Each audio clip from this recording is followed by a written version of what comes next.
नमस्कार, मैं doctor Manoj Joshi, Joshi's clinic of rheumatology Panvel और वाशी यहाँ पर एज अ रूमेटोलॉजिस्ट कार्यरत हूँ।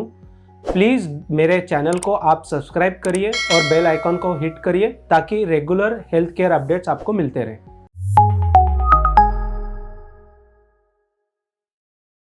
ये आरए सीरीज का पहला वीडियो है। हम लोग जानेंगे कि रूमेटोलॉजिस्ट कौन होता है और रूमेटॉइड अर्थराइटिस या फिर ऑस्टियो अर्थराइटिस या फाइब्रोमाइल्जिया में फ़र्क क्या है और रूमेटोलॉजिस्ट कौन सी बीमारियों को ठीक करता है। रूमेटोलॉजिस्ट कौन है? रूमेटोलॉजिस्ट मतलब वात तज्ञ, संधिवात तज्ञ या आम वात तज्ञ, जो कॉमनली आम भाषा में बोले जाने वाले शब्द है। इन बीमारियों को ठीक करने वाले डॉक्टर को रूमेटोलॉजिस्ट बोलते हैं। अब आप रूमेटोलॉजिस्ट के पास कैसे पहुंचेंगे या आपको कौन से लक्षण है जिसमें आपको रूमेटोलॉजिस्ट को दिखाना चाहिए? अगर आपके जोड़ों में दर्द के साथ जोड़ों में सूजन आना और सूजन के साथ सुबह उठने के बाद बॉडी में स्टिफनेस या जॉइंट में स्टिफनेस फील होना, ये मुख्यतः लक्षण है रूमेटोलॉजिकल इलनेसेस के। जब आपको ये इलनेसेस या सिम्टम्स फील होने लगे तो आपको रूमेटोलॉजिस्ट को दिखाना चाहिए। अब ये जानेंगे कि रूमेटॉइड अर्थराइटिस या ऑस्टियोआर्थराइटिस या फाइब्रोमाइल्जिया में फ़र्क क्या है। जैसे मैंने समझाया कि जोड़ों में दर्द, सूजन और उसके बाद स्टिफनेस आ रही है तो ये रूमेटोलॉजिकल इलनेस हो गया। लेकिन फाइब्रोमाइल्जिया के पेशेंट्स ये बोलेंगे कि सर हमको जोड़ों में दर्द आ रहा है और सुबह उठने के बाद स्टिफनेस हो रही है, लेकिन कोई भी जोड़ों में सूजन फील नहीं हो रही है। तो ये मुख्यतः लक्षण हो गए फाइब्रोमाइल्जिया के या स्नायु के दर्द।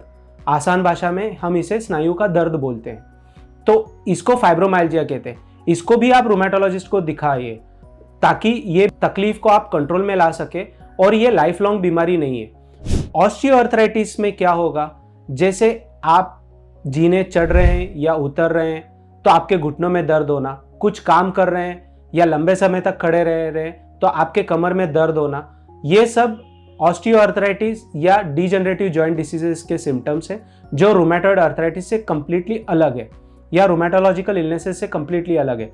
रूमेटोलॉजिकल इलनेस में आपको काम करने के बाद राहत मिलेगी, आराम करने के बाद जोड़ों में जकड़न और सूजन फील होगी, जबकि ऑस्टियोआर्थराइटिस और फाइब्रोमाइल्जिया के पेशेंट्स को आराम करने से राहत मिलेगी और काम करने से या एक्टिविटी करने से दर्द या सूजन बढ़ेगा।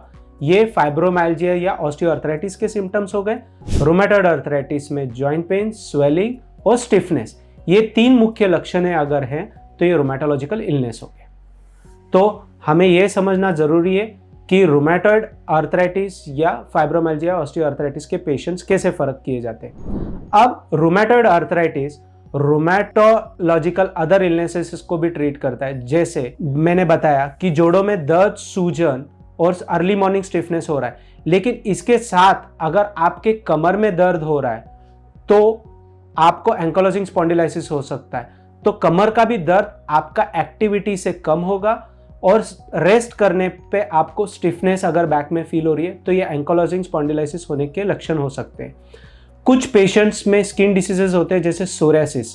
तो सोरियाटिक अर्थराइटिस मतलब सोरियासिस की वजह से स्किन, उसी तरह जॉइंट्स पे भी अगर आपको तकलीफ होने लगे तो उसको सोरियाटिक अर्थराइटिस बोलते हैं, जिसको अगेन रूमेटोलॉजिस्ट देखते हैं।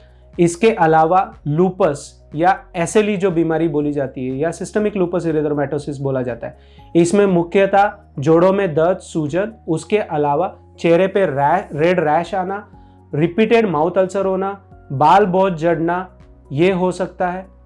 जॉगरन्स बोल के एक और जो बीमारी है, उसमें आपको जॉइंट पेन्स होंगे लेकिन उसके साथ साथ मुंह सूखना या आंखें सूखना ऐसा भी हो सकता है। सिस्टमिक स्क्लेरोसिस में आपकी स्किन टाइट हो जाना, ठंडे पानी में हाथ डालने के बाद या ठंडे वातावरण में रहने के बाद आपकी उंगलियां पेल हो जाना या नीली हो जाना, ऐसा अगर हो रहा है तो इसको स्क्लेरोडर्मा बोलते हैं, जिसको अगेन रूमेटोलॉजिस्ट ट्रीट करते हैं। गाउट जो यूरिक एसिड के वजह से होने वाली बीमारी है, इसको भी अगेन रूमेटोलॉजिस्ट ट्रीट करते हैं।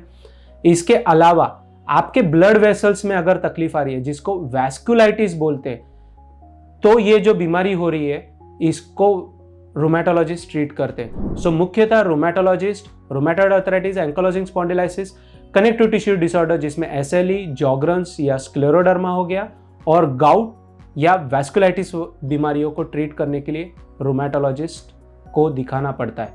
सो रूमेटॉइड अर्थराइटिस और ऑस्टियोआर्थराइटिस और फाइब्रोमाइल्जिया का हमने आज मतलब समझा है, इनको कैसे डिफरेंस किया जाता है वो समझा है, और अन्य बीमारियां रूमेटोलॉजी में कॉमनली कौन सी देखी गई है उसको आज हमने समझा है।